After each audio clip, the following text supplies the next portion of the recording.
Tere kuulajad! Oled hakanud kuulama peaasi.ee vaimse tervise teemalist taskuhäälingut Pearaadio. Selles podcastis räägime vaimsest tervisest ja selle hoidmisest. Ja mina olen spordipsühholoog ja peaasi.ee koolitaja Kristel Kiens ja täna olen siin saatejuhi rollis. Me salvestame seda saadet hetkel mai viimasel nädalal ja tänase saate teemaks on unistamine. Ja minuga on siin unistamisest rääkimas tulevikuuuringute teadlane, nooremteadur Liisi Pajula. Tere, Liisi! Tere! Ja Hakkab looma projektitiimist on Emili Sepp. Tere tulemast! Tere! Ja alustuseks võib-olla teemegi sellise väikse sissejuhatava ringi, et saada omavahel paremini tuttavaks. Ja kuulajad saavad siis ka aimu, kellega tegelikult tegu on peale siis nende nimede ja ametinimetuste. Et äkki saategi rääkida natuke oma taustast ja kuidas teie selle unistamise teemaga seotud olete. Ja võib-olla alustame siis siit minu vasaku käelt nooremast külalisest ja Emili, et äkki sa teed otsa lahti. Teeme nii. Jah, mina olen Emili. Igapäevaselt ma tegutsen üldse kestlikkuse valdkonnas. Ma töötan Rohetiigris ja olen ka loovjuht ja korraldaja jätkusuutlikkuse festivalil Impact Day. Aga see, mis mind unistamisega praegu enim seob, on mu selline kolmas projekt nende kahe kestliku teema kõrval ehk Hakkab looma projekt, kus me kutsume üles siis 1000 eestlasi unistama sellest, et millises Eestis nad tahavad elada aastal 2050. Nii et peale selle, et ma ise olen suur unistaja, ma olen ka unistamisi korraldanud, erinevaid unistusi lugenud, kuulanud, ma arvan ligi vähemalt 100 inimese oma. Et see seob mind praegu enim unistamisega. Aitäh, see on hea sissejuhatus. Lähme Liisi sinu juurde. Jaa, tere! Mina tulen ka tegelikult unistamisse täitsa läbi kestlikkuse, aga minu puhul siis kestlikkuse hariduse, kus unistamine või siis ütleme tuleviku kujutlemine mängib suhteliselt olulist rolli. Ja eriti meie kuidagi suutmatus tulevikku väga hästi kujutleda. Ja siin tulebki unistamine ka hästi oluliselt esile, et selleks, et kuidagi luua paremat maailma ja paremat tulevikku, on meil vaja laiendada enda kujutlust sellest, mis üldse on võimalik. Ja siin ongi unistamine mängib olulist rolli ja sellepärast ma temaga ka tegelen ja samuti olen ise neid Hakkab looma raames ka neid unistamist alguid nüüd läbi viinud ja näinud ise ka, kui esiteks, kui positiivselt see mõjub nendele osalejatele, kes leiavad enda sellisest tavapärasest elust välja astumiseks hetke ja saavad laiemalt unistada ja samuti kui toredaid unistusi nad siis tegelikult ka lauale toovad, et see on olnud kõik väga, väga tore protsess. See kõlab kõik nagu nii põnevalt, et ma kohe tunnen endast tahet hüpata sellesse teemasse, et nii, mis on need unistamised algud ja hakkame nüüd detailidest rääkima. Aga kuna see unistamine on ka ju selline üsna tavapäraselt kasutusel olev sõna ja samas ma olen üsna kindel, et sellest inimesed saavad väga erinevalt aru ja nüüd, kui ma juba kuulen, et räägitakse asjadest nagu unistamist-algud, siis see võib kuulajale tekitada küsimusi, et okei, et mis mõttes siis, et kuidas see nagu täpselt käib. Nii et siis tahaks rääkida algusest sissejuhatusest, et mis üldse see unistamine on, aga kuna on tegemist vaimse tervise raadioga, siis pisut hästi põgusalt räägime sellest ka, et kuidas teie ise oma vaimset tervist toetate. Et vaatame sellele ka põgusalt otsa ja siis lähme unistamisega edasi ja võib-olla on unistamisel ka vaimse tervise toetuse roll olemas. Võib-olla jõuame sellenigi täna. Aga siis teeme väikse sissevaate vaimsest tervisest ka. Ma võin jälle minna. Minu selline põhiline vaimse tervise vitamiin on uni. Et mul on suur õnnistus olla sellise paindliku tööajaga, et ma saan reaalselt magada tehniliselt nii kaua, kui ma tahan ja siis, kui mu keha tunneb, et tahab ärgata, mitte seda juhi nagu äratuskell. Et ma ei pea kell 9.00 olema kindlasti arvuti taga. Ja kui ma magan hästi, siis on juba minu arust kõik väga palju parem. Aga lisaks sellele puhkamine, et see on üks asi, mille peale ma olen suht alles nüüd nagu tulnud Ja mitte ainult see, et minna pikalt päriselt puhkama vähemalt 2 nädalaks niimoodi, et päriselt ma ei vasta su meilidele ja ma päriselt ei võta telefoni vastu, aga ka need väiksed puhkehetked päevas. Ja neid puhkuse viise on ka ju nagu erinevaid, olenevalt sellest, milline on su väsimus.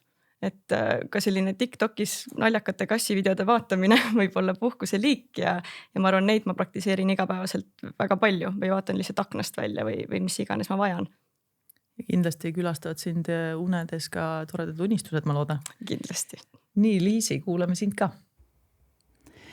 Jaa, ma ütleme, et olen siin COVID-i ajast saati oma vaimse tervise päris tublisti käsile võtnud, et ma ikka katsun kõiki neid vitamiine suuremas ja vähemas vajaduse järgi manustada, et uni kindlasti ka, mida Emily juba välja tõi, et see on kindlasti kõige alus. Liikumine kindlasti on ju ikkagi selline aktiivne eluviis ja head suhted, mulle tundub ka, et nagu panustada aega ja see kõlab nii hirmsasti muidugi, investeerida aega headesse suhetesse. Et see ei ole päris see, aga hoida ja pöörata tähelepanu sellele, et sind ümbritsevad inimesed oleksid ka õnnelikud ja neid kuulata ja toetada ja lasta neil ennast kuulata ja toetada on minu arvates väga tähtis. Ja täna võib-olla saame liikuda ka meie vestluses selle juurde natukene, et kuidas see unistamine üldse vaimses tervises rolli mängib, et seal ka kindlasti on oma seosed, eriti kui seda teha teistega koos. Vähemalt nii palju, kui ma nüüd lugenud olen selle teema kohta laiemalt, et ka sellised unistamist algud, ma kuulen, on ka ju omamoodi hea selline inimestega ühendumise viis ja unistuste teemal üksteisega ühenduda tundub nagu eriti tore tegevus. Mina tunnistan ausalt, et ei ole talgutele veel jõudnud, aga nüüd juba hakkab tekkima see tunne, et peaks ka kogema. Aga hästi, lähme siis selle unistamise teema juurde ja räägimegi siis sellest, et mis asi see unistamine on. Et võib-olla Liisi, siin saad sina natukene algust teha, et kuidas teaduses mõeldakse unistamisest. Sa mainisid juba sellist sõnapaari nagu tuleviku kujutelmad ja nende loomine ja sellega tegelemine, et kuidas teaduses siis võib mõista seda? Ja kui me võtame nüüd siis natuke sammu tagasi, siis iseenesest on, ma tahaks väita, et ikkagi nagu enamjaolt, mida me teeme üldse igapäevaselt, on kuidagi seotud mingisuguste tuleviku kujutelmadega, et kuidas me kujutleme, et tulevikus saab olema. Et ma kujutan, et mul on vaja homme hommikul tööle minna, seega ma lähen täna õhtul vara magama ja teen endale hommikusöögi valmis, midagi sellist. Et see tegelikult ju sellist aktiivset kohustust ei ole, aga see on selline uskumus, mis sul on enda elu tahtmise ja korraldamise kohta. Ja siis sa selles vallas tegutsed. Et see on nagu selline hästi mikrotasandil, aga ka sellised suured ühiskondlikud lood on tegelikult kujutlused tulevikust. Praegu meil on näiteks hästi levinud on see AI tulevik, on ju, millest räägitakse, nagu see oleks juba peaaegu kohal, nagu me peame täna tegelikult päriselt hakkama sellega tegelema, sellepärast, et see tulevik tuleb tahes tahtmata.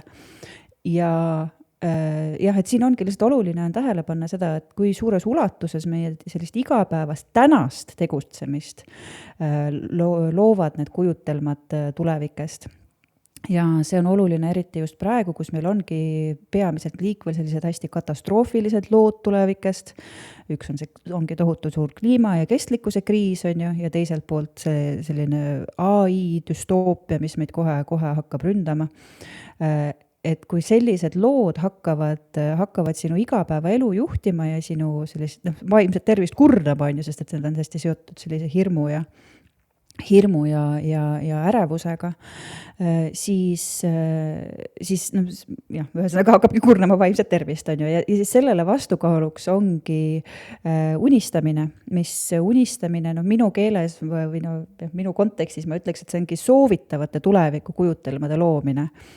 Sest et kõik need tuleviku asjad nad on igal juhul kujutelmad, on ju, et nad on igal juhul lood, mis kas saavad tõeks või ei saa, aga kui me jääme kinni ainult negatiivsesse, siis see ongi väga kurnav ja seega sellele tasakaaluks on hästi hea ja kasulik aeg-ajalt võttagi aega ja kujutleda ka positiivseid tulevikke. Ja just nimelt see positiivsete tulevike kujutelmade loomine ongi siis minu jaoks unistamine. Aitäh! Mul tekkis tegelikult kohe küsimus siin, et kui ma mõtlen unistamise peale ja unistamise defineerimise peale, siis mul on selline tunne, et unistamine ei saa olla negatiivne. Et unistus on igal juhul positiivne, sa ei unista, et ma jääks haigeks, on ju. Et kas peab ütlema, et unistamine on positiivsete nii-öelda selliste kujutelmade mõtlemine või kuidas see teadus on, kas sa saad negatiivselt unistada või? Ei, jah, siin ongi erinevus, et kõik need asjad on tuleviku kujutelmad, lihtsalt mõned tekitavad meil selliseid negatiivseid emotsioone või negatiivset hoiakut, nagu näiteks seesama keskkonnakriis ja AI revolutsioon, mis meid ootab, et need on pigem tajume neid sellises düstoopilises võtmes ja siis sellele vastukaaluks on juba need positiivsed kujutelmad, ehk siis unistamise läbi loodud kujutlused tulevikust. Aga siis võiks ikkagi öelda, et need tuleviku kujutelmad on selline laiem termin ja unistamine on siis nagu üks kujutelma viis. Osa. Aha, selge. Just täpselt. Just. Et siis me saame sellest õigesti aru. Ja siin tekkis kohe mitu sellist edasist suunda ka, aga küsiks Emily sinu käest ka, et kuidas teie oma projektis hakkab looma mõtlete unistamisest? Kas see on sarnane, on see midagi erinevat? Jaa, see on väga sarnane. Me mõtleme seda niimoodi, et unistamine on esimene samm muutuste suunas ja et kehtib see valem, et unista, planeeri, teosta. Ja et kõik asjad saavadki alguse tegelikult unistusest. Võib-olla me ei defineeri neid alati unistamistena, me defineerime seda mõttena, eesmärgina, mis iganes. Aga tegelikult need on ju unistused, mingid suured asjad saavad alati alguse sellest ja see on täpselt see, mida me projektis nagu Hakkab looma projektis tunneme, et praegu on nii ärevad ajad maailmas, et meil on vaja kujutada ette nüüd seda tulevikku, unistada sellest tulevikust, kus me tahame elada ja siis on võimalik, et see tulevik ka reaalselt tuleb. Siin ma tahaks võib-olla kohe jätkata sellel lainel, et kui ma kuulan, et okei, et me unistame siis nii-öelda positiivsetest tulevikest, et siin võib tekkida võib-olla mõne kuulaja peas ka mõte, et kas ma lihtsalt istun ja kujutan ette, et kõik läheb hästi. Et see kõlab natukene nagu siuke roosa manna, et kuidas saab siis nii-öelda efektiivselt seda, efektiivne võib-olla ei ole kõige parem sõna isegi, aga selliselt konstruktiivsel viisil unistada, et ta ei jääks lihtsalt selliseks istun selline kõrs suus kuskil mererannas ja unistan, et asjad lähevad nii või et kust saab sellest selline struktuurne konstruktiivne tegevus, et kui ma kuulen juba unistamise talgutest, siis mulle kuidagi kangastub peas, et see võiks olla nüüd ikkagi midagi sellist, mis on organiseeritum ja struktureeritum. Et kuidas me saame siis unistamist, positiivsete kujutelmade unistamist kasutada siis nii-öelda konstruktiivselt ära, et mida see tähendab, et andke natukene sellesse ka sissevaadet kuulajale, et alustame äkki teadusmaailmast jälle. Sina oled meie teadusmaailma analüüsi. Ma vastutan ja kannan seda teadusmaailma niimoodi üksi oma õlul praegu. Et tegelikult Emily juba väga kenasti ka selgitas selle mõtte lahti, et jah, absoluutselt, et me unistame ka hästi erinevatel põhjustel, on ju, hästi erinevatel viisidel. Tihti võibki täiesti olla selline aknast välja vahtimine ja mõtetel rännata laskmine. Et tegelikult sellel ei ole ka midagi viga, on ju, et see võib täiesti pakkuda sellist pääsu ja pausi igapäevaelu muredest. Aga jah, tõesti, kui me tahame vaadata sellist konstruktiivset lähenemist, midagi, mis hakkab midagi mis tekitab ka millegi juurde loomist, siis absoluutselt seal ongi nagu see planeerimise aspekt ja tänase tegutsemise muutmise aspekt on hästi oluline. Ja selleks on ka teatavad erinevad meetodid, kuidas seda planeerimist siis käivitada ja see Hakkab looma unistamiste algutel sul ongi täitsa pööratakse ka eraldi tähelepanu sellele, et kuidas sina saad tegelikult hakata juba täna enda soovitud unistuse või enda soovitud tuleviku poole liikuma. Et see on täiesti oluline ja tähelepanuväärne aspekt selles kogu protsessis. Ja nende täpsete protsesside juurde kindlasti jõuame ka lõpus, et mida siis inimene päriselt teha saab ja kuidas need sammud täpselt on, et ma jätan selle endale kuklasse, et seda hiljem kindlasti puudutada. Siin ma kuulsin ikkagi, et ütleme, et siis ma saan aru, et unistamise viis tegelikult on ka lihtsalt selline nii-öelda vaatan aknast välja, mõtlen mõnusaid mõtteid. Või et kust tuleb nagu see, et me saame aru, mis siis tegelikult see nagu unistamine on või see ongi okei, et on ala erinevad siis unistamise tüübid või kuidas jääme korraks veel selle unistamise mõistmise juurde? no see jah, hästi raske on seda, nagu me jälle teadusmaailmas me ei kasuta seda sõna unistamine, et eks ta kindlasti ongi sellised nagu tavakeeleliselt ähmane, absoluutselt ongi, aga igal juhul, mida me selle protsessi käigus teeme, on me suhestume mingil viisil tulevikuga. Et kas me suhestume temaga lihtsalt niimoodi kuidagi passiivselt teda kujutledes või me juba hakkame rakendama ka enda sellist agentsust, hakkame laskma sellele tuleviku kujutlemal enda tänast tegevust juhtida ja muuta. Et seal on see siuke asja iva.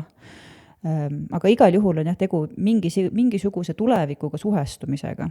Saad sa näiteks mingisuguse praktilise näite tuua, et kui tavakuulaja nüüd mõtleb, et ta üritab enda elus leida mingit näidet, et kuidas ma saan aru, et näiteks sellel hetkel ma tegelen unistamisega, mis on siis nüüd natukene selline juba pisut siis struktureeritum, kui nii võib öelda, et see ei ole lihtsalt see, et mul käib mõte peast läbi, et ma lähen homme tööle ja kuidas ma sinna jõuan. No unistamine on igasugune jah, sellise nagu soovitava tuleviku kujutlemine, et mida ma tahaksin, et milline ma tahaks, et minu elu 5 aasta pärast välja näeks.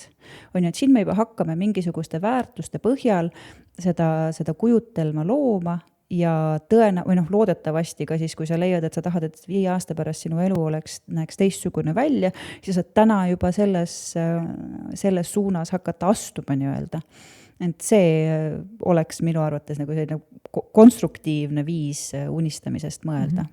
Ja hästi palju me teeme, näiteks noored teevad seda on ju ülikooli astudes, et sa kujutad ette, milline sa tahad, et sinu tuleviku elu oleks, milline sa tahad olla, et oleks sinu töö ja siis sa lähed seda ülikooli õppima, et siin on juba täiesti on teatavad paralleelid.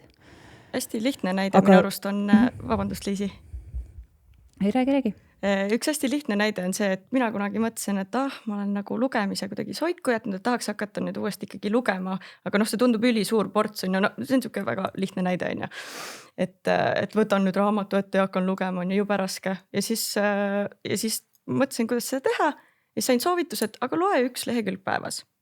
Ja siis sa nagu vaikselt tegelikult igapäevaselt liigud selle poole, juba teisel nädalal loed ilmselgelt rohkem kui 1 lehekülg päevas ja nii edasi liigud, et kui sul ongi mingi suur unistus kuskil mitme aasta tagasi, siis sa saad selle juppideks nagu võtta ja tegelikult iga päev midagi nagu juba teha. Sama, et kui sa tahaksid, oletame, et paned oma silmad kinni, kujutad ette, et sa aastal 2050 tahad või näed ennast ette mingis õunaaias, aga sul seda õunaaeda veel ei ole, siis sa peaksid tänasel päeval need õunaseemned sinna panema ja selle puu istutama.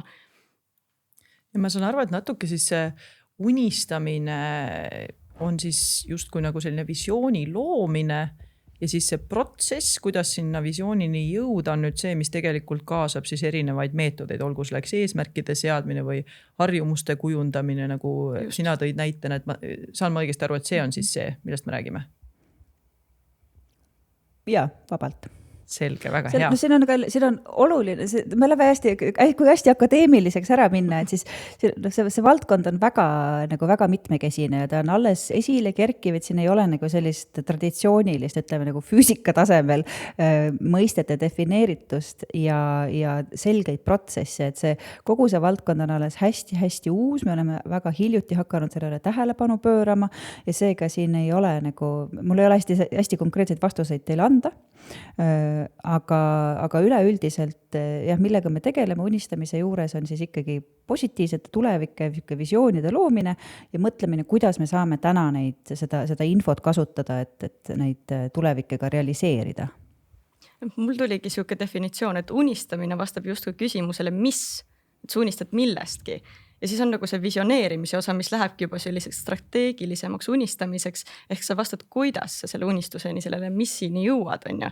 Ja siis on see kujutlemine, et see kõik käib kuidagi käsi käes ja tõesti, et need definitsioonid võivad tõesti seal varieeruda, aga umbes nii ma kujutaks ise seda ette, olles mitte teadlane.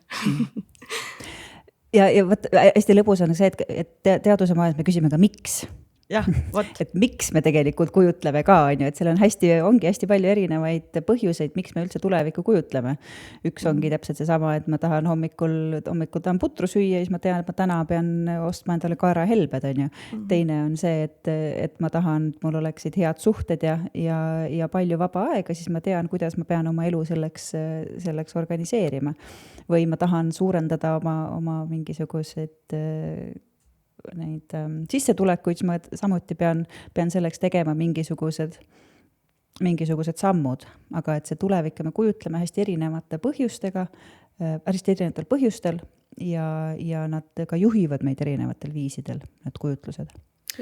Ja ma nüüd vist hoiangi ennast tagasi, et mitte jääda siia kinni, sest et üks osa minust, kuna mul endal on ka teaduse taust, ma küll ei ole aktiivne teadlane hetkel, aga olen ka selles maailmas olnud ja endiselt loen seda pidevalt ja enda töös kasutan, siis kõik asjad minus praegu tahaksid nüüd uurida, et okei, et mis on see erinevus siis eesmärkide seadmise ja unistamise vahel ja kõik need muud asjad sinna juurde, aga võib-olla see ei olegi tegelikult täna enam nii tähtis, et liigume võib-olla selle juurde edasi, et mis siis tegelikult mõjutab meie unistuste tekkimist, et mis on justkui need allikad, et kust meie unistused siis üldse tulema hakkavad, sest me oleme ju kõik nii erinevad ja nagu me teame psühholoogia maailmast või sotsioloogia maailmast, et me oleme ju kogu aeg mõjutatud ja interaktsioonis ka sellega, mis meie ümber toimub, olgu selleks siis keskkond või keskkonnas olevad inimesed, ühiskond, kõik need kultuur, kõik muud asjad sinna juurde, et räägiks natukene sellest, et kuidas siis need unistused üldse tulevad, kust nad sünnivad ja kas siin on paremaid viise, kuidas siis inimesed saavad ka ennast aidata, et seda mitmekesisemaks teha. Et ma kujutan ette, et kui neid unistuse siis vaateid on ka rohkem kui üks, siis see võiks anda ka oluliselt toredamaid strateegiaid, kuidas nende poole liikuda või vähemalt valikuid rohkem, et tundub ju lihtne minna mingisugust ühte rada ja me võib-olla ei näegi neid teisi pooli. Et selle suhtes ma kuulen just see unistuste talgud kõlab nii põnevalt, et ma saan aru, toobki inimesi kokku, et juba tore on kuulata ju teiste inimeste nägemusi ka mingitest unistustest. Ja see võib teha nii palju rikkalikumaks seda kõike, aga jaa, et siis küsikski just seda, et kuidas siis need unistused üldse meieni jõuavad ja kuidas sellest mõelda, et unistuste allikatest nii-öelda. Ma võin rääkida, kuidas siin unistamist-talgutel, kui ma olen erinevaid gruppe kuulanud, siis ja see on ka minu arvamus tegelikult, et lapsed unistavad ju väga suurelt, väga ägedalt, ma ei tea, mina tahan saada astronaudiks on ju. Ja nad inspireeruvad või võtavad neid unistusi sellest, mis nad näevad nagu telekas, kuskil, ma ei tea, ajakirjades või mänguasjades või mis iganes on ju. Ja need on hästi ägedad, siis sa saad veits nagu vanemaks, siis lähevad need natuke juba reaalsemaks ja siis hakkab minu arust ühiskond üks hetk väga tugevalt nagu sisse tulema, et oletame, et sa oled kooli lõpus, siis on nagu see hetk, kus hästi paljud tahavad minna näiteks arsti õppima või advokaadiks ja see on nagu see koht, kus on see ühiskonna surve. Ja siis, kui nad võib-olla isegi lähevad advokaadiks õppima, mul on mitu sõpra, kes on päriselt läinudki ja saanud aru, et see ei ole tegelikult nende nagu asi ja on hakanud rohkem oma sisemust kuulama, et tegelikult mis see täpselt see miks on, mis Liisi välja tõi, et miks ma seda unistust tahan, kui ma näen, et see tuleb ühiskonnast, siis tegelikult see ilmselt pole minu unistus on ju. Ja et ma arvan, seal kuskil 20-ndates, kus sa seal ülikoolis käid, seal tekib see selline murrang, kus sa saad aru, mis on sinu jaoks ja sa hakkad seda nagu jahtima, mida sa tahad endale teha. Ja siis sealt edasi on niimoodi, et mida vanemaks inimesed saavad, seda rohkem nad võtavad mingeid materialistlikke unistusi. Mitte, et materialistlikud unistused oleksid otseselt halvad, sest tihti materialistliku unistuse taga on ka mingi tunne.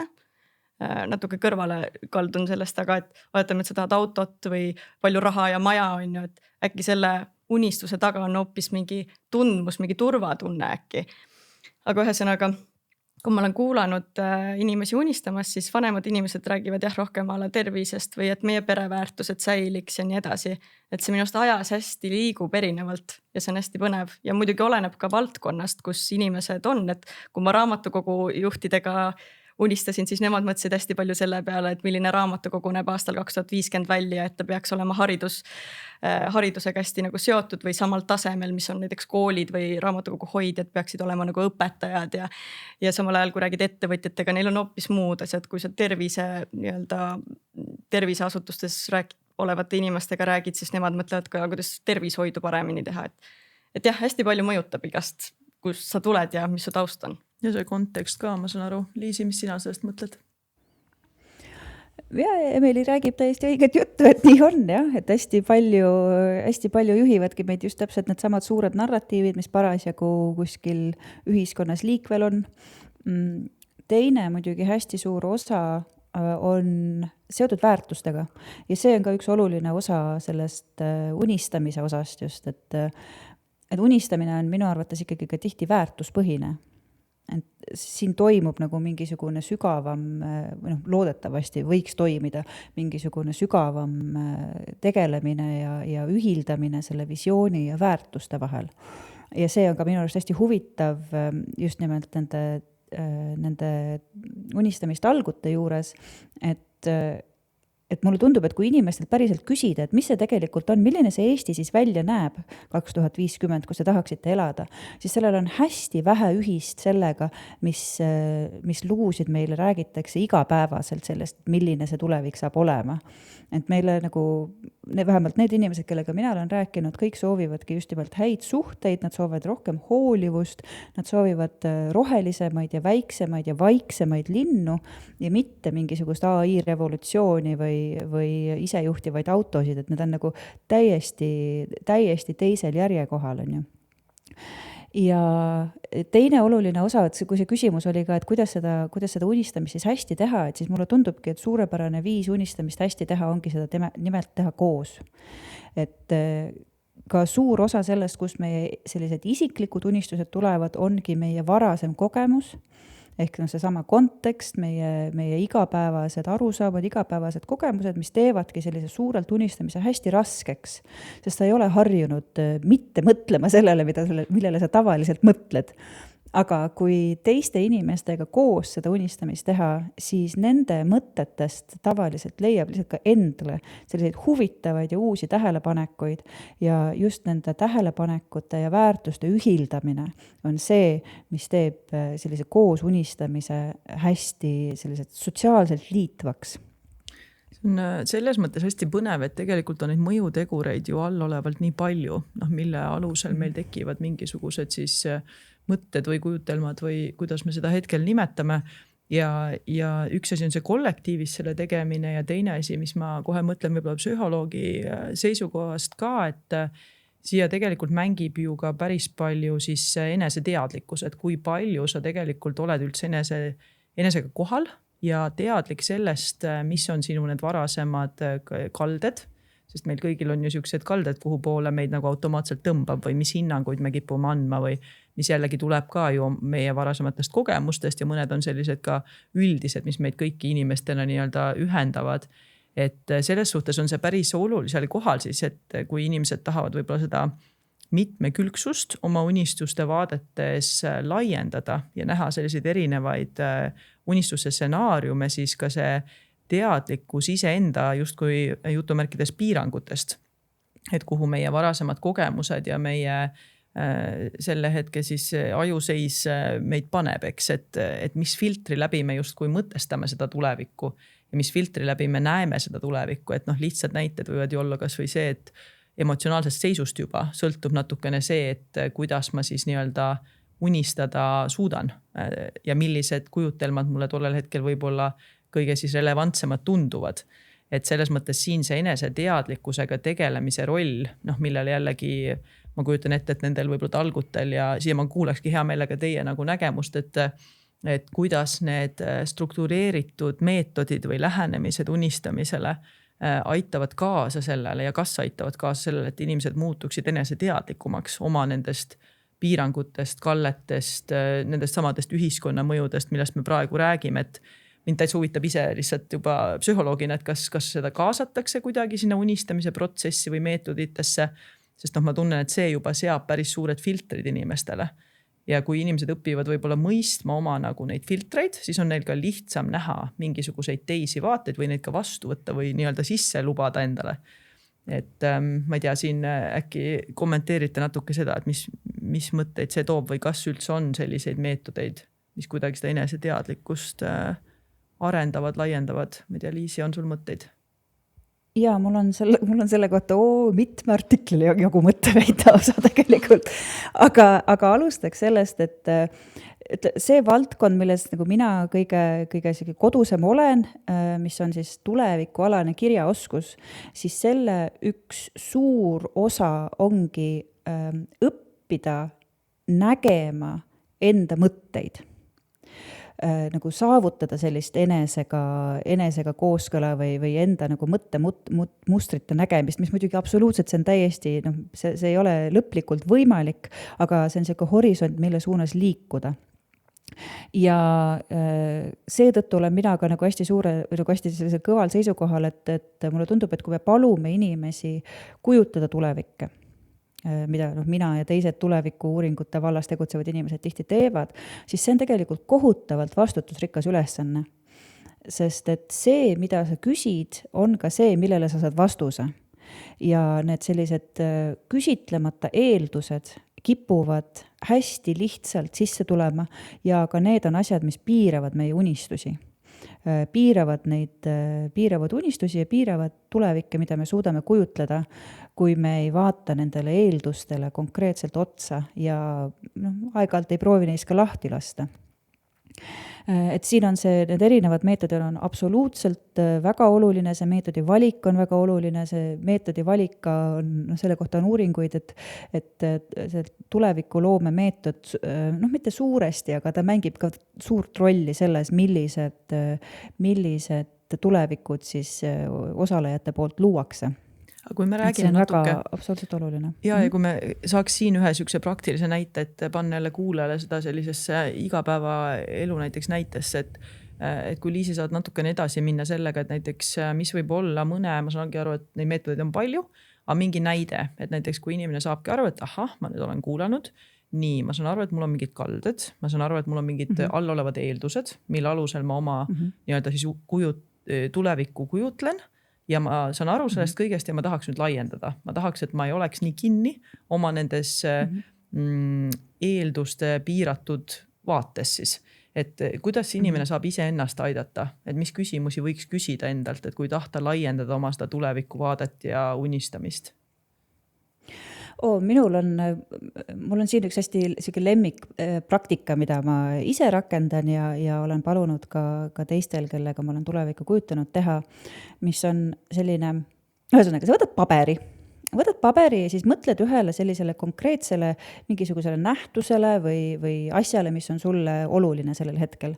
Võtame näiteks, et minu elu. Hakkad mõtlema minu elu ja siis sa kirjutad selle paberi peale lihtsalt kõik eeldused, mis sul selle mõtte või selle nähtusega seostuvad. Näiteks, et minu elu praegu on, ma elan Tartus, on ju, ma elan korteris, ma käin tööl ja kui sa oled kõik need asjad, mis sul kohe esimese asjana pähe tulevad, üles kirjutanud, siis sa hakkad neid ümber pöörama. Ja selline hästi mehaaniline ümberpööramine. Näiteks see, et kui ma ütlen, et ma elan Tartus, siis seda ongi raske seda natuke ümber pöörata, aga ma saaks kujutada ette, et ma ei ela Tartus, vaid ma elan, ma ei tea, New Yorgis on ju, mis on mingi kohutu hiigerlinn või siis kuskil, ma ei tea, Siberi avarustes on ju, kus ei ole üldse mitte midagi, et ma loon sellise hetkeks tehislikult hoopis teistsuguse konteksti sellele, mida ma üldse kujutlen enda eluna ette. Ja see tavaliselt, see hakkabki sul peas looma kohe väga erinevaid potentsiaale ja kujutlusi sellest, mis üldse on võimalik. Et jälle see on väga mehaaniline viis rabeleda välja oma igapäevast, aga äärmiselt efektiivne iseenesest. Et ta mõnikord võib viia sellistesse huvitavatesse kohtadesse, mõnikord hirmsatesse kohtadesse, aga kindlasti avardab. Siukseid harjutusi minu arust on veel ja need on üliägedad. Oletame, et ma tahaks saada näitlejaks, aga ma ei ole ligi lähedalgi sellel, on ju. Ja siis sa hakkadki ennast ette kujutama juba näitlejana, paned silmad kas või kinni, kujutad ette, et sa oled seal lava peal või sa oled Grimmis ja lähed kohe lavale, mis elevus su sees hakkab tekkima, kas sul on sõnad peas ja siis sa esitad neid. Ühesõnaga paned ennast täiega sinna rolli, kus sa tahad olla.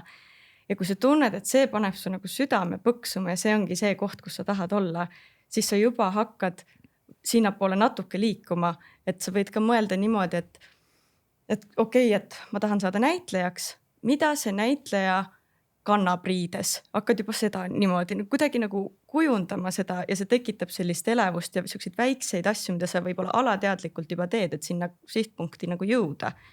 Ja kui sa näed seal pildis, et et sul ei sobi see näiteks, et see ei pane su südant põksuma, siis võib-olla sa saad ka aru, et okei, ma siis pigem äkki ei saa näitlejaks, et siis valid mingi muu tee ja vaatad, kas sa sobid nagu sinna.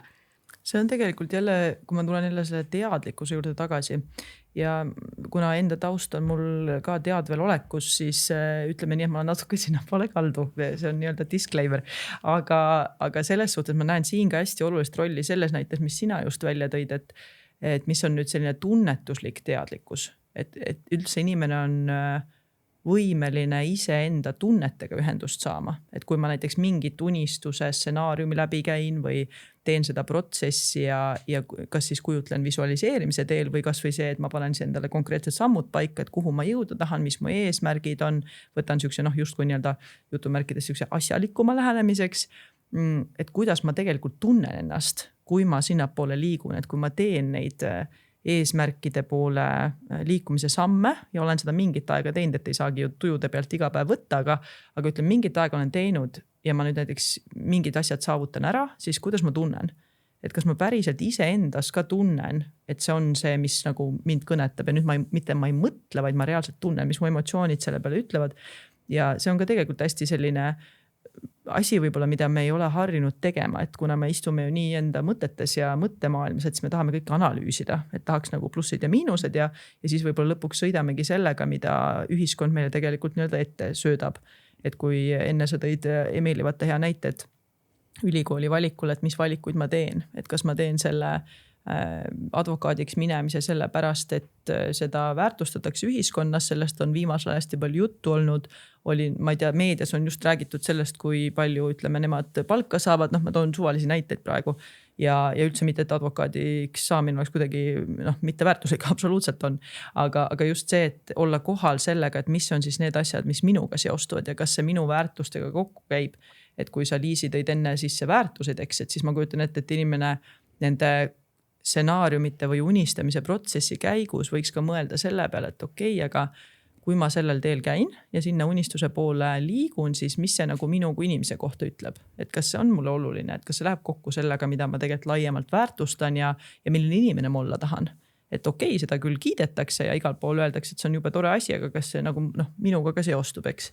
Et see on jälle see natuke eneseteadlikkuse aspekt, et ma lihtsalt ei lähe protsessi kohe sisse ja nii-öelda sõidan selle protsessiga, sest justkui tundub tore unistus, vaid nagu olen kohal siis iseendaga ka selles protsessis ja küsin neid küsimusi, et need olid väga head näited. Ma ei tea, kas Liisi, tahad sa midagi kommenteerida siin veel? Jaa, ma mõtlesin küll, et jah, et ma olen selle mõttekäiguga kohutavalt nõus. Ma lihtsalt võib-olla selline täpsustus, et ma ei tea, kas see ongi täpsustus, aga jah, mis ma ehitaks siia otsa, et mulle tundub, et see viis või see põhjus, miks me läheme nende ühiskondlike soovidega nii kõvasti kaasa, on ka see, et esiteks meil puudub nagu harjumus ise unistada põhimõtteliselt. Ja seega, et see eneseteadlikkus juba läbi selle, et sa võtad hetkeks ette ja kujutled ise seda, millist elu sa tahaksid, mitte ei võta automaatselt üle seda narratiivi, mida sulle kas perest või ühiskonnast juba niimoodi ette antakse, et see juba on, see on nagu nii resultaat kui viis selle eneseteadlikkuse suunas kõndimiseks, on ju. Jaa, see on kindlasti. Ja siin ma mõtlen, et enne kui minna sinna kollektiivse unistamise juurde, et tahaks sellest rääkida hästi, et nii sellest algutest ja sellest protsessist kui ka mida inimesed ise saavad teha, ütleme oma sõprade või pereringis, et kas indiviididele, inimestele siis, et tema tahaks ka nüüd kuidagi siis teadlikumalt unistada.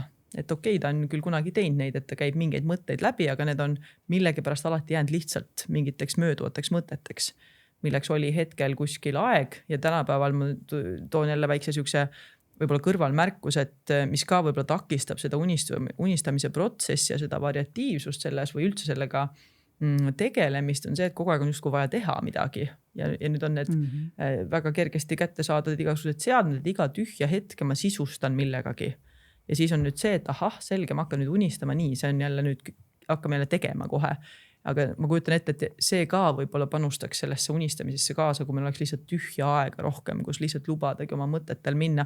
Aga see on siuke nii-öelda ääremärkusega, aga mis puudutab nüüd takistusi, aga kui tulla lihtsalt inimeste enda juurde, et kuidas inimesed saavad veel aidata ennast selle koha pealt, et oleks unistamine nende elu normaalne osa, täidaks sellist inimese enda jaoks väärtuslikku eesmärki ja kas see üldse alati peab olema eesmärgi põhine, et kas on ka mingid kasutegur siis sellele, et ma lihtsalt võtan neid suvalisi pause, kus ma ei plaanigi midagi, et ma hakkan nüüd selle suunal kohe astuma, et natukene nagu saada aimu, et kuidas siis see unistamist saab veel inimene ise nii-öelda siis üksinda kuidagi enda jaoks ära kasutada. Mul kerkis kohe pähe üks mõte, et me kuidagi räägime nagu sellisest unistamisest või sellisest tuleviku poole liikumisest nagu mingisugusest asjast, et kas meil nagu on valik või meil ei ole valikut selles osas või et kas ma ise teen seda või ma ei tee seda. Et nagu mulle tundub, et siin on esimene samm oleks ka aru saada, et me tegelikult liigume iga päev kellegi unistuse suunas. Lihtsalt see küsimus on selles, kelle unistuse suunas me liigume. Et kas need unistused tulevadki meile kuskilt sellest Silicon Valley'st loodud mingite tehnohiidude sisse söödetud unistuste täitumise nimel või me võtame selle aja ja mõtleme ise, mis on päriselt meie enda unistus. Et see on nagu, mulle tundub, et oluline, et ma olen suhteliselt ettevaatlik ja kergelt mures selle üle, et me oleme kuidagi ühiskonnana loovutanud enda tuleviku loome sellistele hästi suurtele instantsidele. Need on sellistel ÜRO mingisugused eesmärgid või Facebooki levik on nagu need unistused, mida me praegu täidame, on ju, aga meil oleks vaja sellele läheneda ka täiesti isiklikul ja regionaalsel tasandil. Ja et see, kui me ei võta neid hetki päevas, et kui me ei ühendagi ennast lahti nendest unistustest, mida me praegu igapäevaselt täidame tänu Facebookile ja kõikidele teistele sotsiaalmeedia hiidudele, siis me jätkame ka absoluutselt nende unistuste suures liikumist. Et see on individuaalselt erakordselt oluline võtta ennast lahti ja aeg-ajalt vaadata ka enda sisse ja mõelda, kas see, mida ma täna teen, aitab kaasa sellele, kuhu ma tahan minna. Ehk teisisõnu, see küsimus on alati, et millist tulevikku ma ehitan? Millist tulevikku ma igapäevaselt ehitan? Ja selle teadvusesse jõudmine on minu arvates kohutavalt oluline asi, millega tänapäeval tegeleda. Ma ei tea, kas ma vastasin sellele küsimusele. See on väga huvitav vaade sellele, sest just see, et nende pauside loomine ei ole ainult see, et ma justkui ise nii-öelda kuidagi võtan nendest tehnoloogiast eemale ennast, aga ma võtan ära selle mõju natuke rohkem ka. Et ma võtan nagu rohkem enda kätte selle, et mul on endal võimalik neid unistusi siis luua ja see mõju on kuskil kuklas alati, kus neid tarbida, aga neid sotsiaalmeedia vahendeid või siis meediat või mida iganes, et me ei saa ju täitsa ennast ära lõigata, aga just see, et lubadagi endale seda teadlikkust sinna juurde ja võib-olla ka siit lähtuvalt siis see, et piirata seda, mis infot ma tarbin. Et olla natukene ka kriitiline selle osas, et kust ma oma infot saan, kas ma tahan nende infoallikatel lubada siis enda sellist tuleviku kujutelmade juhtimist või oleks mõistlikum võtta mõned teised teed, eks, et kuidas noored inimesed sellest mõtlevad, Emil, et kuna teie maailmas on ju, ma räägin sellest, nagu ma oleks ise hästi vale, ma ise ei tarbi lihtsalt sotsiaalmeediat väga-väga vähe ja kui üldse ja siis ma olen sellest maailmast nagu kaugel, et siis aita meil mõista, et kuidas, kui sina praegu kuulasid seda Liisi mõtet ka, eks, et just see sama, et me lähme vahepeal kaasa, ütleme nendega, mida meile justkui söödetakse, et kui noored ju elavad tegelikult tänapäeva maailmas väga palju igasugustes meediumites, et mis sina sellest mõtled, mis puudutab siis? Ma olen natuke positiivsem selles suhtes, et tõesti oleneb nagu võib-olla mida sa jälgid, keda sa jälgid, võib-olla alustada sellest, et vaadata üle, et kui sul tekivad mingid negatiivsed emotsioonid sotsiaalmeedias, kui sa kedagi vaatad. Negatiivne emotsioon minu arust ei ole kadedus näiteks, sest kadedus tuleb ka kuskilt ja sa ilmselt tahad midagi sellist, on ju. Aga et jah, võtta välja need ja kui sa jätad need, kes sind päriselt inspireerivad, siis tegelikult sotsiaalmeedia on minu arust üliäge vahend, kuidas sa saad näha, mis elu sa võid elada, et ma ei tea, minu sotsiaalmeedias vähemalt ja kui ma oma 10 aastat noorema vennaga räägin, siis seal just on sellised kohad, et ma saan seda teha, ma ei peagi võib-olla 9-5 tööle minema, mitte et ma hakkan nüüd influenceriks otseselt on ju, aga võib-olla ma tahan täiesti midagi muud teha ja minust just on avanud palju rohkem seda maailma ja seda mõttemalli, et me ei pea kõik olema nagu oravad rattas justkui on ju. Et minu jaoks on ta täielik inspiratsioonivahend ja see, mida sa igapäevaselt teha saad üldiselt ka, on ma arvan see, et kui sind midagi inspireerib või ma ei tea, sa like'id midagi või vaatad ühte videot, ma ei tea, 10. korda juba, et siis analüüsi, et miks see sulle meeldib, mis sulle sealt meeldib ja mis sa saad sealt kaasa võtta või et kas su unistused on kuidagi sellega nagu seotud. Et ma arvan, et unistused on hästi seotud sinu siukse elevusega ja siukse südame häälega justkui on ju. Ja selline hästi tore harjutus, mida mulle kunagi anti teha, oli see, et kirjuta üles 100 asja, mille üle sa uhke oled. Siis ma mõtlesin, et no issand, 100. Kuidas ma selle nimekirja kokku panen. Ja panin ja seal olid ka kõige väiksemad asjad, et ma tegin täna endale ülihea pasta. Ja ühesõnaga, ja sealt tuli välja ka selline muster, et mis asjad mulle elus nagu olulised nagu on ju. Ja sa sama saad teha ühesõnaga iga asjaga, et koorida välja, mis sulle sotsiaalmeediast meeldib, ja panna see pildiks kokku, et kes ma olen, mis ma olen, kuhu ma tahan liikuda. See on tegelikult päris huvitav mõte ja just jälle jõuame selle juurde, et sa lihtsalt ise saad siis natukene seda filtrit muuta. Ütleme, nagu me teame, siis lõpuni sotsiaalmeedias ei saa kunagi, aga ütleme nii, et sa saad vähemalt piirata seda, et see sama ja küsida endalt jällegi, et kui sa isegi seda seal oled, et küsidagi endalt küsimusi, et okei, et miks ma seda vaatan, kas või, et kui sa ütleme üks asi, mida sa like'id ja miks ma seda teen, mis mind siin inspireerib ja mida ma vaatan, et kui ma näiteks olen nüüd 20 minutit seal aega veetnud, et okei, et aga kuidas ma tunnen ennast, kui ma seal nüüd olin, et mis ma siit kaasa võtan sellest sotsiaalmeedia kasutamisest versus see, et siis sellega nii-öelda automaatselt lihtsalt tegeleda mehaaniliselt ilma, et ma tegelikult üldse oleks kohal, miks ma seda teen või kuidas see meid tundma paneb, et me natukene jõuame jälle sinna samma tagasi, et mis on see endalt küsimuste küsimine aeg-ajalt, väikse pausi võtmine ja tunnetamine, et kuidas see meid tundma paneb, kui ma mingit asja teen, olgu see siis nüüd see eesmärgistamine või olgu see siis kas või mingisuguste teiste inimeste vaatamine, eks, või mingisuguse meedia tarbimine või millegi huvitava lugemine või mis iganes see on. Korra segan vahele, minust noorte seas on me teame väga teadlikult seda, mida sotsiaalmeedia meiega nagu teeb ja minust sellest räägitakse väga palju ja väga paljud võtavadki eraldi pause sotsiaalmeediast, räägivad sellest siis hiljem sotsiaalmeedias muidugi, aga ma ei tea, panevad telefoni mustvalgele režiimile, et nad seal nii väga ei oleks, on ju. Et minust sellest räägitakse väga palju ja me oleme palju teadlikumad, et see ei ole nii ohtlik minu arvates enam. Seda on ainult tore kuulda, absoluutselt. Aga siis lähme võib-olla nüüd natuke selle kollektiivi juurde ka, et kuna aeg läheb kiirelt ja võib siin jutustada pikalt igasugustest detailidest, siis väga tahaks kuulda, et kuna alguses rääkisime ka vaimse tervise toetamisest ja see suur roll on ju jagatud hetkedel ja inimestega ühendumisel ja headel suhetel ja inspireerumisel ja kõik see tegelikult panustab ju vaimsesse tervisesse ka väga tugevalt. Et räägiks natukene sellest, et kuidas siis seda kollektiivselt saab teha, millised näevad välja kollektiivsed unistamise protsessid, mis selle plussid on ja kindlasti oleks huvitav kuulda mingeid näiteid ka, et kuidas see siis päriselt välja näeb. Et siin saate mõlemad natukene jagada, et mis siis üks asi jällegi meie teaduseksperdil Liisil öelda on selle teema kohta ja siis kuuleme ka natukene nendest unistamise talgutest, et sellest saad siis Emily sina rääkida natukene rohkem võib-olla. Et äkki alustame Liisi sinuga seal Tartust. Jaa, eks see on, selles mõttes on siin natukene siuke alati kerge pinge, on ju, et mulle tundub, et iseenesest on hästi kasulik, kui me kohtume inimestega, kes ei mõtle nagu meie. See selline arvamuste ja vaadete mitmekesisus on oluline osa nagu ühiskonna säilimise juurest, on ju. Aga teiselt poolt muidugi selliste inimestega sellise emotsionaalse läheduse saavutamine on mõneti keeruline. Ja et siin ongi see unistamise protsessi juures ka see tekitab sellise pinge, et ühelt poolt on arvamuste mitmekesisus tore, see laiendab sinu enda arusaami, sinu enda arvamusi selles, mis üldse on võimalik või kuidas inimesed mõtlevad või millised nemad on.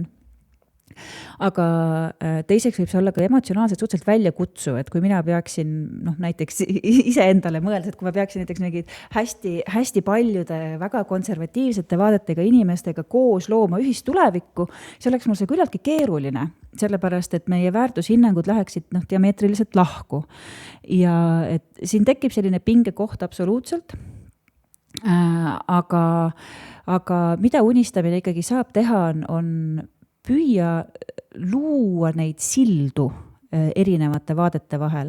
Ja seetõttu ongi seda pinget on raske lahendada, aga üks samm selle poole liikumisel on kindlasti see, et ikkagi lasta erinevatel inimestel ka enda soove ja unistusi väljendada ja neid aktsepteerida. Sa ei pea neid omaks võtma, sa ei pea neid õigustama, sa ei pea neid ka heaks kiitma, aga teiste kuulamine ja selle läbi sellise ühiskondliku ja soovitava tuleviku loomine on, mulle tundub ka meie sellise ülipolariseeritud ajal väga oluline samm, mida teha. See on päris huvitav, ma korraks küsiksin jälle sellise praktilise näite, võib-olla et 2 näidet, et üks asi näiteks, mis võiks olla selline praktiline näide, ütleme inimese kodukeskkonnas, olgu see siis partneriga koos unistamine või pereringis koos unistamine, et kuidas nemad saavad kasutada seda sama mõtet ära, mis sa just välja tõid, Liisi, ja siis tahaks saada ka võib-olla mingit vaadata organisatsiooni põhiselt, et kuna ma tean, et seda tuleviku kujutelmade siis selliseid nii-öelda workshop'e tehakse ju tegelikult ka organisatsioonides, et kui sa saaksid tuua mõlemast sellise väikse näite, kirjeldava näite, et kuidas siis seda protsessi saaks tegelikult juhtida või mis need protsessis sisalduvad meetodid on? Ma võin kohe selle organisatsioonid kõigepealt võtta, sest tegelikult kogu see tuleviku uuringute valdkond on välja kasvanud just nimelt sellise strateegilise juhtimise ja organisatsiooni juhtimise valdkondadest, et sellel on hästi pikk ja hästi põhjalik ajalugu ja nüüd me üritamegi neid tööriistu rakendada siis laiemas ühiskondlikus debatis, ütleme niimoodi, et põhimõtteliselt demokratiseerida seda, kellel üldse on õigus neid tulevikke luua. Nagu ma siin eelnevalt olen viidanud, siis mulle tundub, et praegu me oleme hästi ära andnud need ohjad ühiskonnana valitsustele või rahvusvahelistele organisatsioonidele või siis ka suurtele konglomeraatidele ja mulle tundub selleks, et kuidagi koos edasi minna, on meil vaja see võim nii-öelda tagasi võtta ja demokratiseerida seda tulevike loomeprotsessi. Ehk siis ühesõnaga organisatsioonides on need protsessid hästi tuntud, hästi käigus, hästi pikalt, selleks luuakse visioonidokumente, luuaksegi strateegilisi arengukavasid ja nii edasi ja nii edasi. Perekonnasiseselt, minule tundub küll, et oleks väga tore viis esiteks toredalt aega koos veeta ja teiseks joondadagi enda arusaamu ja neid jagada nii enda unistusi kui ka ühist unistust koos luua. Ongi võtta, ma ei tea, kord kuus, kord pool aasta jooksul selline lihtsalt hetki mõtiskledagi sellest, et mis on meile oluline, millist suhet me tegelikult tahame, millist perekonda me tegelikult tahame, kuidas me tahame üksteisega koos olla ja lasta nendel väärtustel ennast juhtida. See on hästi tore mõte, et mul tuleb siin meelde üks podcast, mida ma kuulasin, ma enam muidugi ei mäleta, mis see oli täpselt, aga kus räägiti ka sellisest praktikast just, et reaalselt käiaksegi siis mingi regulaarsusega käiakse siis partneriga kuskil date'il ja selle date'i ongi nii-öelda eesmärk siis see, et me vaatame otsa oma suhtele ja räägimegi sellest, et kus me oleme oma suhtega, kas me oleme seal, kus me tahame olla, kas me saame midagi teha teisiti selleks, et see suhe oleks kuidagi siis meeldivam mõlemale osapoolele või kus me üldse tahame sellega liikuda, et teha seda nagu siis normaalseks selliseks vestluse osaks ja miks mitte ka pereringis just see sama näide, mis sa tõid, et see on väga hea praktiline näide, kuidas siis kaasata erinevaid osapooli ja võib-olla jälle küsida uudishimulikke küsimusi, et miks üks osapool näeb asja nii või miks teine osapool näeb asja nii, et mis neile oluline on selle taga, mis nad siis väljendavad või nende enda arvamustes. Okei, ja kuidas unistamise talgud siis lähenevad unistamise protsessile? Grupi unistamistel on meil selline formaat loodud koos teadlastega ja seal on siis mitu osa. Alustame sellest, et meil on grupi kokkulepped. Täpselt see, et me ei arvusta kellegi unistusi, et me ei naera, mis iganes, see on vaba ruum ja see kõik, mis siin öeldakse, jääb siia nagu ruumi, et tekiks see usaldus. Ja siis me ei lähe otsejoones nii-öelda unistamisesse, siis me nii-öelda soojendame üles, sest hästi raske on hakata niimoodi paugust midagi unistama, on ju. Ja siis me alustame näiteks lapsepõlve unistustest rääkimist, mis on ülilahe, ma soovitan kõigile ka oma sõprusringkonnas küsida, et millest keegi lapsepõlves unistas. Üli-põnev on kuulata seda. Alustame sellest, räägime hästi positiivses võtmes sellest, et mis võiks jääda Eestis samaks. Et me oleme hästi lihtsalt alati kritiseerima, on ju, aga tegelikult on Eestis ju väga palju asju, ka mis on väga, väga hästi. Teeme selle ära. Ja siis me viime sellisesse väiksesse meditatiivsesse olekusse selle grupi, palume silmad kinni panna, juhime neid selles meditatsioonis natuke, et nad kujutavad ette, mis kohas nad on aastal 2050, kellega nad seal koos on, ühesõnaga näevad mingit isiklikku pilti seal. Siis me toome nad sellest välja ja siis ongi see, et me ei hakka kohe rääkima, et mis on see meie ühine osa, vaid kõik jagavadki seda oma isiklikku osa, kus nad ennast nägid ja kus juures. Need on ülisarnased tihtipeale. Ollakse kuskil looduses, pere tuleb külla, ühesõnaga väga sarnased. Ja siis, kui kõik on ära rääkinud, hakatakse lahkama seda, et mis oli meie unistustes sarnast. Ja see ongi see koht, kus meil ei tule nagu väga seda, et isegi kui sa oled konservatiiv või meil mingid vaated ei ühti, siis me keskendume sellele, et mis ühtib. Ja sealt tekib ka selline hästi äge nagu pilt, et mida me kõik soovime ja seal tekibki see, et kuna kõigil on natukene erinevad unistused, siis sa oled mingi, ma tahan seda ka, ma tahan ka seda ja see on ka hea mõte. Ja ühesõnaga kujundatakse see ühine pilt ja siis hakatakse rääkima, et mida me saame juba täna teha selleks, et selle pildini nagu jõuda. Et see on siis selline grupi unistamise formaat. See kõlab täpselt nii, mida saaks tegelikult täitsa vabalt teha, aga ongi jällegi kas või pereringis või sõprade ringis, et väga huvitav protsess. Olgu selleks siis näiteks kas või siuke väike asi, et kui minnakse koos reisile, on ju. Et kui me kujutleme nüüd ette, et kui me sinna reisile lähme ja me oleme seal reisil, et kuidas me näeme seda. Et teha algus see, et kõik kujutlevad näiteks eraldi ja siis jagada, et mis lugu keegi nägi, miks see just oluline oli, leida see ühisosa, eks, et see on väga kihvt, et seda saab tegelikult siis niiviisi selliste praktiliste ühistegevuste planeerimisel ka tegelikult ju kasutada, et võib-olla see kõik ei pruugi võib-olla kõnetada, et Eesti 2050, mis on tegelikult väga oluline küsimus, eks, aga näiteks on mingisugune käega katsutavam asigi, et väga kihvt oleks tegelikult siukestes, seda ma tahaks küll katsetada, just seda sellist nagu sõprade ringis näiteks ongi ühine üritus või midagi sellist, et kõigepealt kujutleda, kuidas keegi seda näeb ja see aitaks ka võib-olla tagada just selle, et kõik hääled reaalselt jõuavadki siis ringi. Muidu kipub ikka olema nii, et kui nagu sa ütlesid väga hästi, Emily, et kui kohe otse küsida, et aga mis me siis teha tahame. See on see, et okei, et ja mis mul nüüd pähe tuleb ja siis võib tihtipeale tulla vastuseks, et ega tegelikult mul ei ole väga vahet. Aga kui anda see võimalus kujutleda ja teha see paus, et see võiks tegelikult väga hästi soojendada sisse seda protsessi. Hästi huvitav. Liisi, on sul mingeid mõtteid, täiendusi veel selle koha pealt nii-öelda koos unistamise protsessidest? Jaa, on. Mul on siin, selle unistamise teemaga on alati, mul on selline nagu, tunnen natuke nagu variagent selles mõttes, et on ju, et tegelikult tulevikega suhestamisega on hästi, sa võid endaga suhestuda hästi mitut moodi ja üks viis ja mis tõesti sellel on ka, meil on uuringuid selle kohta, kuidas positiivsete tulevike kujutlemine aitab kaasa vaimse tervise paranemisele, sa näed rohkem viise juhtida enda tulevikku, sa näed, kuidas haarata kontrolli ja luua ka selliseid mitte ainult isiklikku tulevikku, vaid ka näiteks kogukondlikku või perekondlikku tulevikku ja läbi selle siis paraneb selline kontrolli tajumine, agentsus ja ka vaimne tervis. Aga tulevikega kujutlemisel on ka hästi suur või selle suhestumisel on ka hästi suur teine pool, mis on toime tulemine määramatusega.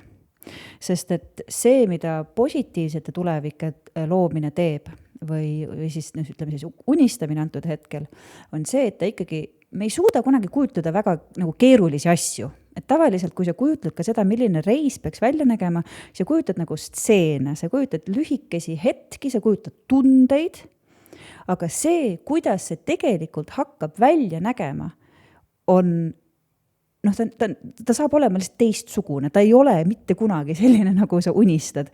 Ja sealt tuleb hästi selgelt sisse ka selline määramatusega toimetulemine ja arusaamine, et see, mida ma kujutan, see ongi ainult kujutelm ja see on oluline mulle praegu, sest see aitab minul aru saada, mis on mulle tähtis.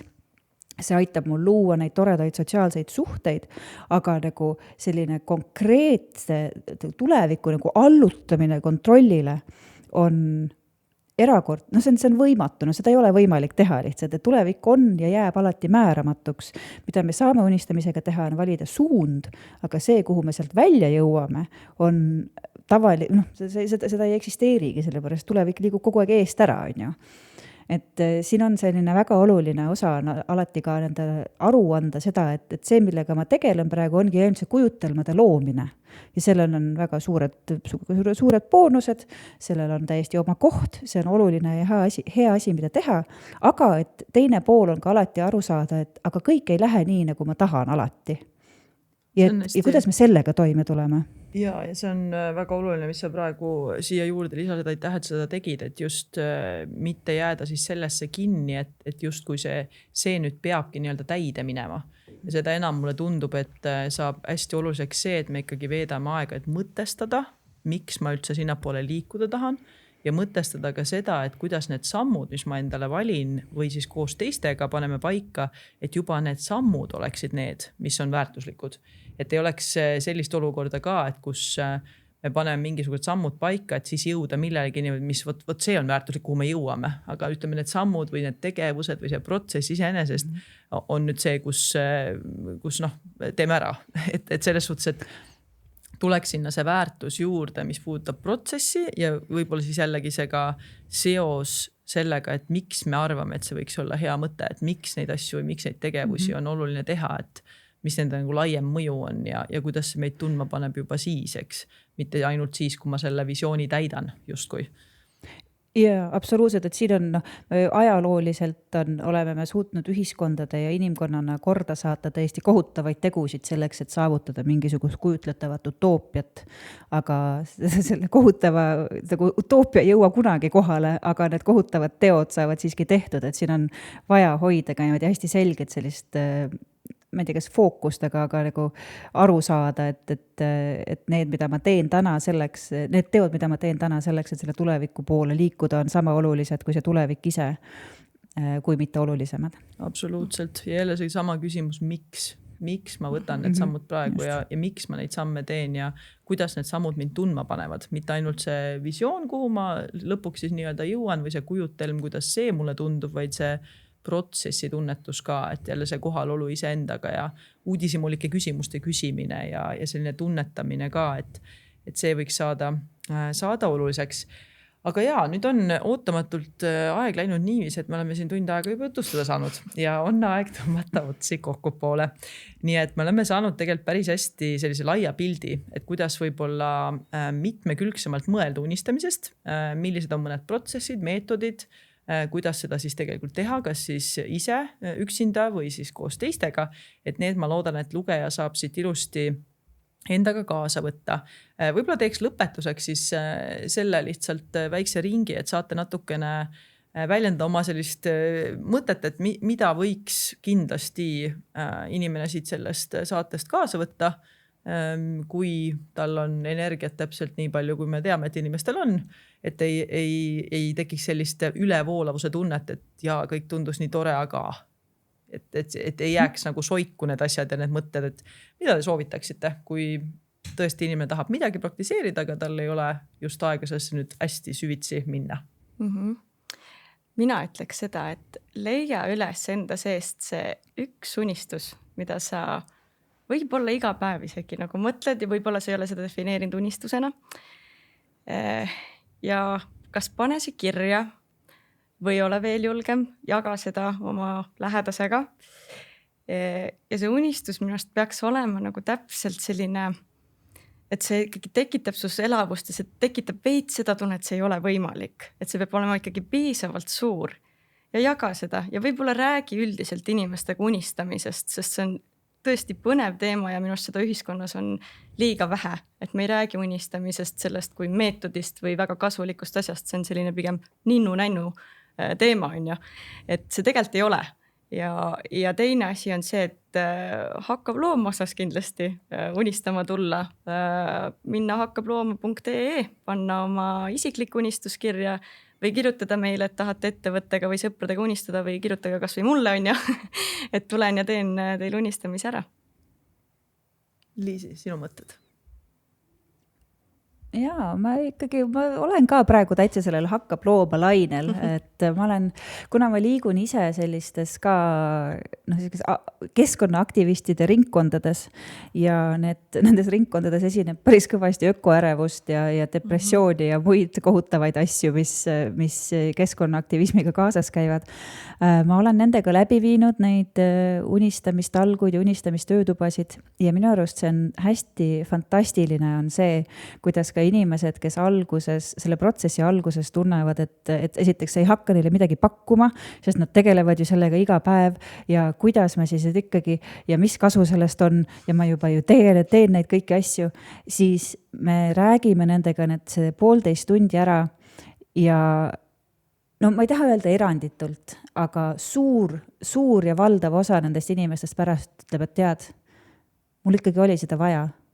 Et mul hakkas kergem, mul hakkas parem, ma sain hetkeks nendest muremõtetest välja ja ma sain mõelda millelegi toredale.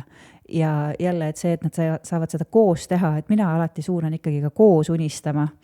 Et see ühisosa leidmine on minu arvates selle meetodi juures väga oluline ja tähelepanuväärne. Igatpidi väärtuslik tegevus tundub ja mina sain ka kindlasti oluliselt palju targemaks selle podcasti käigus nii teiega vesteldes kui selleks valmistudes, et mis asi see unistamine on ja kuidas me saame sellest tegelikult mõelda. Ja võib-olla lõppu siis selline kokkuvõtlik üleskutse kõigile, et tõesti minge keskkonda hakkablooma.ee ja seal te saate sisestada siis unistusi 20. augustini ja siis hakkavad seda analüüsima teadlased TalTechist ja tulemused siis, millest eestlased erinevates paikades unistavad ja kuidas nad Eestit aastal 2050 näevad, selguvad sügisel. Nii et see on selline põnev asi, kus saab siis ka teiste unistustega tutvuda, ma usun. Ja alati ka ruumi üksinda unistamiseks, pause päevas, koos sõpradega nende teemade tõstatamist, et julgeda võtta aega siis selliseks mõnusaks tegevuseks. Ei pea alati asjalik eesmärgistamine ka olema, lihtsalt kas või vahetada mõtteid ja mõlemale teile igal juhul hästi suur aitäh selle teema laiendamise ja avamise eest ja minuga olid siis siin täna rääkimas Liisi Pajula ja Emily Sepp ja aitäh ka meie kuulajatele ja peaasi on ikkagi enda jaoks iga päev midagi head teha, mis iganes see sinu jaoks siis on. Ja nippe ja soovitusi ning muidu huvitavat lugemist vaimse tervise kohta leiab siis meie kodulehelt peaasi.ee ja peaasi.ee sotsiaalmeediakanalitest ja peatse kuulamiseni.